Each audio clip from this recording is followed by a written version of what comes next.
Perkenalkan, nama saya Andi Novia Ramadhani dengan NIM 230901500018. Saya Asriani dari kelas C dengan NIM 230901500019. Nama saya Muhammad Salman Fadlur Rahman dengan NIM 23090150202025. Perkenalkan, nama saya Tarisa Ainia dari kelas C kelompok 3 dengan NIM 230901501038. Nama saya Amelia Fernanda dari kelompok 3 UAS PPKN. NIM saya adalah 230901500020. Perkenalkan, nama saya Rita Yanti dengan NIM 230901501031. Perkenalkan, nama saya Aulia Nisa dengan NIM 23090150020. Perkenalkan, nama saya Justianti NIM 230901501003. Perkenalkan, saya Nur Amalia Putrisya dari kelas C dengan NIM 23090150202. Perkenalkan, nama saya Frederick Wakari dari kelas akuntansi kelas C. Nomor induk mahasiswa saya 230901501039. Perkenalkan, nama saya Stella Mutu dengan NIM 230901501034. Perkenalkan, nama saya Rizky Fika dari kelas C dengan NIM 230901502030. Saya merasa bangga ketika mendengar kata Indonesia. Indonesia adalah negara yang besar dan berdaulat. Indonesia juga merupakan negara yang majemuk dengan berbagai macam suku bangsa dan agama yang hidup berdampingan secara harmonis. Saya percaya bahwa Indonesia memiliki potensi yang besar untuk menjadi negara yang lebih maju dan makmur. Ketika mendengar kata Indonesia, saya langsung teringat dengan keindahan alamnya yang luar biasa dan kekayaan budayanya yang beragam. Indonesia memiliki beragam destinasi seperti pantai, gunung, hutan, hingga laut yang menarik, dan juga Indonesia memiliki berbagai macam suku bangsa dengan bahasa dan adat istiadatnya masing-masing. Saya merasa bersyukur ketika mendengar kata Indonesia. Saya bersyukur karena bisa lahir dan tumbuh besar di negara yang indah dan kaya akan budaya ini. Mendengar kata Indonesia, sudah pasti muncul di pemikiran bahwa Indonesia memiliki banyak keunggulan, di antaranya kekayaan sumber daya alam. Indonesia kaya akan sumber daya alam seperti mineral, energi panas bumi, dan beragam flora dan fauna. Namun, terdapat beberapa tantangan seperti kemiskinan, terorisme, dan korupsi. Indonesia juga terdiri dari banyak pulau dengan kondisi alam yang beragam, sehingga Indonesia memiliki beragam suku, bahasa, budaya, dan agama. Semboyan bangsa Indonesia yaitu Bhinneka Tunggal Ika, berbeda-beda namun tetap satu tujuan, yang menekankan pentingnya persatuan dalam perbedaan. Pandangan saya ketika mendengarkan kata Indonesia yaitu di Indonesia mempunyai penduduk yang sangat banyak. Begitu pula dengan suku, budaya, agama, ras, dan bahasa yang berbeda-beda. Walaupun bahasa kita berbeda-beda, kita mempunyai bahasa nasional yaitu bahasa Indonesia, agar mempermudah kita berkomunikasi dengan daerah lain. Jadi, Indonesia adalah sebuah negara yang telah dinyatakan merdeka sejak tahun 1945 pada tanggal 17 Agustus. Dan juga Indonesia memiliki alam yang sangat indah, contohnya seperti yang ada di Labuan Bajo, Raja Ampat, dan banyak lainnya.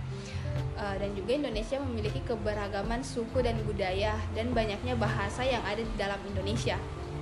Selain itu, Indonesia juga memiliki toleransi yang bagus antar sesama manusia, dan juga Indonesia dikenal dengan keanekaragaman kuliner yang ada di Indonesia. Saat mendengar kata Indonesia, yang saya pikirkan adalah Indonesia adalah negara yang kaya raya akan sumber daya alamnya. Sumber daya alam di Indonesia tidak terbatas pada keanekaragaman hayati dan yang berarti beraneka ragam. Cara pandang warga Indonesia terhadap bangsa, rakyat, dan tentunya wilayah Negara Kesatuan Republik Indonesia yang meliputi daratan, laut, udara, serta ruang di atasnya dengan sebagai satu kesatuan politik, ekonomi, sosial, budaya, dan lain-lain. Indonesia juga merupakan negara dengan sejuta keberagaman.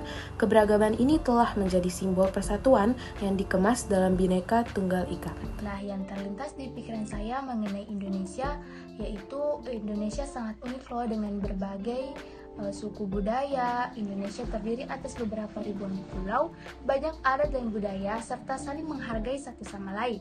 Seperti yang kita tahu, keunikannya yaitu kita dikenal sebagai kepulauan terbanyak. Selain itu, Indonesia juga negara Muslim Indonesia terbesar, dan kita memiliki banyak tradisi, budaya, serta bahasa yang bermacam-macam. Ketika mendengar kata Indonesia, yang terlintas di benak saya yaitu negara Indonesia dikenal sebagai negara hukum, dengan artian memiliki makna bahwa segala aspek kehidupan di wilayah negara Kesatuan Republik Indonesia diatur serta berlandaskan pada peraturan hukum dan aturan yang berlaku secara mutlak. Indonesia sebagai negara hukum telah tertera pada pasal 1 ayat 3 Undang-Undang Dasar Negara Republik Indonesia 1945. Amandemen ketiga ialah berbunyi, negara Indonesia adalah negara hukum. Konsep negara hukum mengarah pada tujuan terciptanya kehidupan demokratis, terlindunginya hak asasi manusia dengan baik, serta kesejahteraan rakyat yang berkeadilan.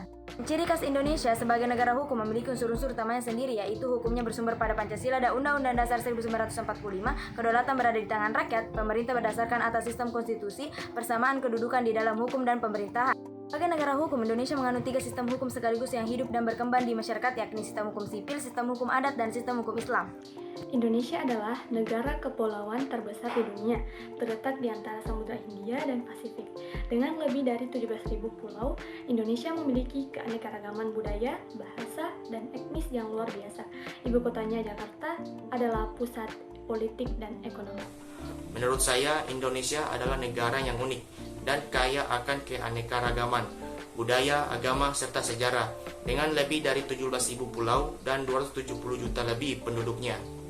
Yang paling unik dari Indonesia adalah keanekaragaman dari budaya, agama, sejarah, dan sosial. Dengan banyaknya perbedaan membuat Indonesia menjadi negara yang indah, karena masyarakatnya bisa saling menghargai satu sama lain dengan simbolik Bhinneka Tunggal Ika.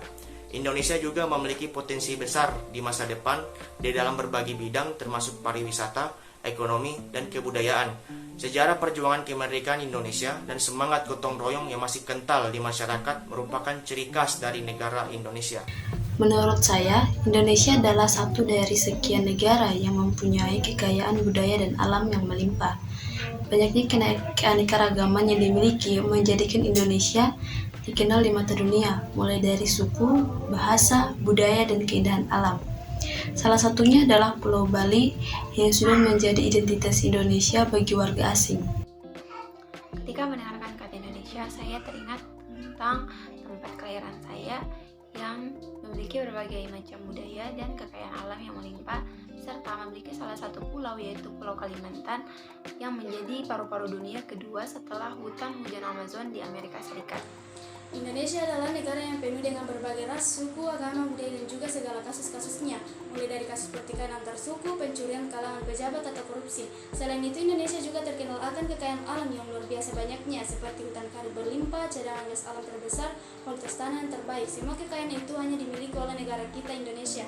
Akan tetapi sebagian besar kekayaan Indonesia diolah oleh negara asing. Warga negara Indonesia adalah warga negara yang cerdas, akan tetapi mereka tidak mengembangkan potensi yang ada pada diri mereka. Beberapa warga negara Indonesia sudah berjaya di negara lain dan kebanyakan dari mereka memilih menetap dan tidak kembali ke Indonesia. Jika warga Indonesia mau mengembangkan dan memanfaatkan kekayaan di Indonesia, saya yakin Indonesia akan menjadi negara maju, bukan negara berkembang. Indonesia is the most beautiful land in the universe. The land where we were born. The nation where we grew up. So many colors that live together in peace. With a million timeless treasures, with an abundance of natural wealth. Indonesia is not just wonderful.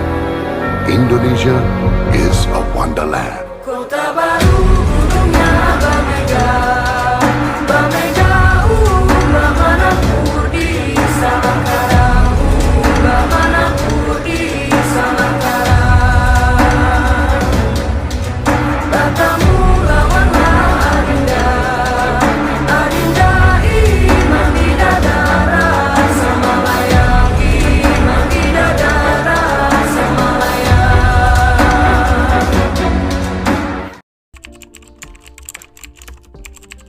Bangsa Indonesia berdiri melalui proses panjang yang dimulai sejak zaman prasejarah. Pada zaman prasejarah, wilayah Nusantara telah dihuni oleh berbagai suku bangsa yang memiliki kebudayaan dan bahasa yang berbeda-beda. Proses asimilasi dan akulturasi antar suku bangsa ini telah membentuk identitas bangsa Indonesia yang majemuk.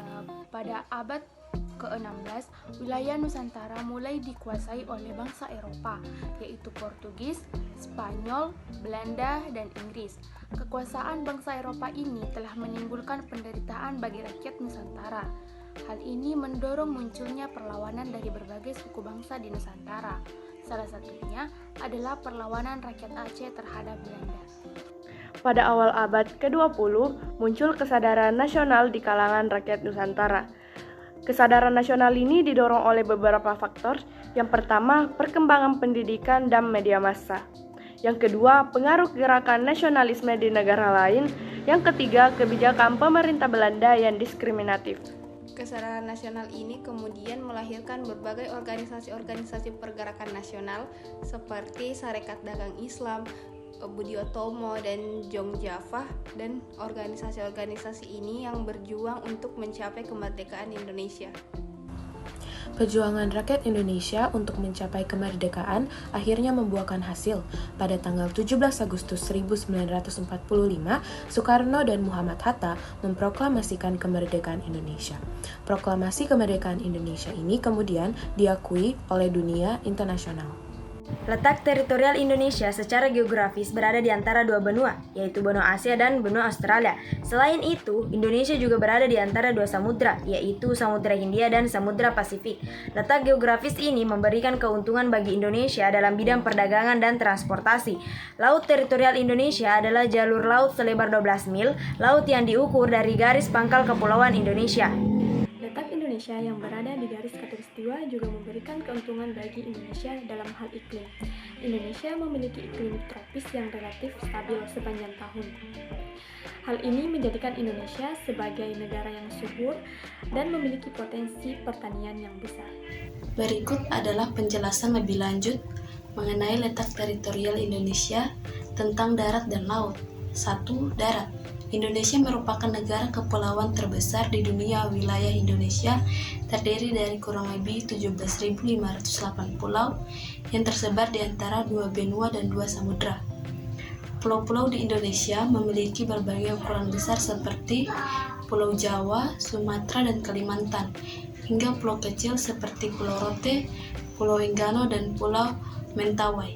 Berdasarkan koordinatnya, secara astronomis Indonesia terletak pada 6 derajat lintang utara sampai 11 derajat lintang selatan dan 95 derajat bujur timur sampai 141 derajat bujur timur. Tak hanya itu, secara geografis Indonesia terletak di antara benua Asia dan Australia serta dikelilingi oleh Samudra Pasifik dan Samudra Hindia. Wilayah perbatasan Indonesia dinilai berpengaruh terhadap kehidupan sosial, ekonomi, politik, lingkungan, budaya, dan pertahanan nasional. Hanya itu, Indonesia juga memiliki perbatasan udara, laut, dan darat yang diatur berdasarkan hukum internasional.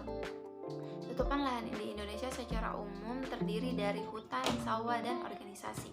Barat seperti Sumatera dan Jawa umumnya lebih padat penduduknya dan lebih intensif digunakan untuk pertanian.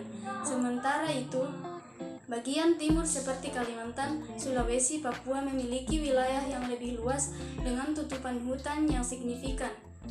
Wilayah daratan Indonesia memiliki topografi yang beragam, mulai dari dataran rendah, pegunungan, hingga perbukitan. Dataran rendah di Indonesia umumnya terletak di pesisir pantai dan merupakan daerah yang subur untuk pertanian. Pegunungan di Indonesia umumnya terletak di bagian tengah dan timur Indonesia. Perbukitan di Indonesia tersebar di berbagai wilayah di Indonesia. Indonesia memiliki wilayah laut yang luas, yaitu sekitar 5,7 juta kilometer persegi. Laut Indonesia terletak di antara Samudra Hindia di sebelah selatan dan barat, Laut Jawa di sebelah tenggara, Laut Sulawesi di sebelah timur, dan Laut Cina Selatan di sebelah utara. Wilayahnya meliputi Selat Malaka, Selat Sunda, dan Laut Arafura. Di Indonesia memiliki letak teritorial laut yang luas karena terdiri dari ribuan pulau. Hal ini mengakibatkan terbentuknya zona ekonomi eksklusif yang meliputi wilayah perairan di sekitar pulau-pulau tersebut. Strategi kedudukan ini memberikan keuntungan bagi Indonesia dalam sumber daya alam dan potensi ekonomi kelautan. Wilayah laut Indonesia memiliki potensi besar, yaitu yang pertama, sumber daya alam seperti minyak bumi, gas alam, ikan, dan terumbu karang. Yang kedua, transportasi dan perdagangan. Yang ketiga, pariwisata. Letak teritorial Indonesia yang strategis menjadikan Indonesia sebagai negara yang penting dalam bidang ekonomi, politik, dan pertahanan. Berikut letak teritorial Indonesia di udara. Batas wilayah Indonesia di udara terdiri dari batas udara horizontal dan batas udara vertikal.